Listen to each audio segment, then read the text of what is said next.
ایک روایت میں ہے سیدنا داؤد علیہ الصلوۃ والسلام اللہ کے نبی ہیں، پیغمبر ہیں، ایک دفعہ عرض کی کہ اے اللہ مجھے وہ میزان دیکھنا ہے جس میں لوگوں کے اعمال، وہ ترازو دیکھنا ہے جس میں لوگوں کے اعمال تولے جائیں گے۔ اللہ رب العزت نے انہیں وہ ترازو دکھا دیا۔ فرمایا انہوں نے ترازو دیکھا تو اس ترازو ایسا کہ زمین اور آسمان سے بھی بڑا، زمین اور آسمان سے بھی بڑا۔ اس ترازو کی ہیبت طاری ہوئی اور آپ پر بے ہوشی طاری ہو گئی، اور جب آپ ہوش میں آئے تو آپ نے اللہ سے مناجات کی اور اللہ کے سامنے حاضر ہوئے، کہنے لگے اے اللہ، ترازو دیکھنے کے بعد پریشانی اور تشویش ہے، انسان کیسے یہ ترازو بھر سکتا ہے؟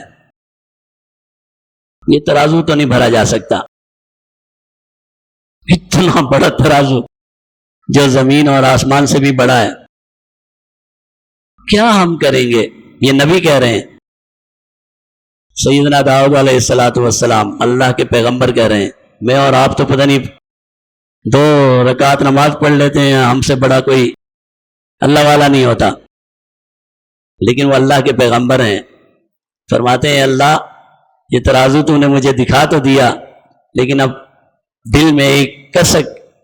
ایک ڈر، ایک خوف، ایک تشویش، کون انسان ایسا ہو سکتا ہے جو اتنے اعمال لائے گا کہ یہ ترازو بھرے گا؟ تو اللہ رب العزت نے جواب دیا کہ ہاں میرے پیغمبر داؤد آپ کی بات تو درست ہے، لیکن جو شخص جس سے میں راضی ہو جاؤں گا، راضی ہونے سے مراد یہاں علماء فرماتے ہیں جو ایمان قبول کر لے گا، ہر وہ شخص جس سے میں راضی ہو جاؤں گا،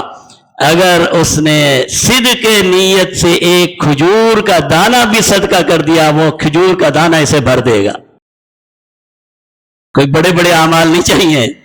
ایک کھجور کا دانہ بھی اگر کسی نے خالص نیت سے میرے لیے صدقہ کر دیا،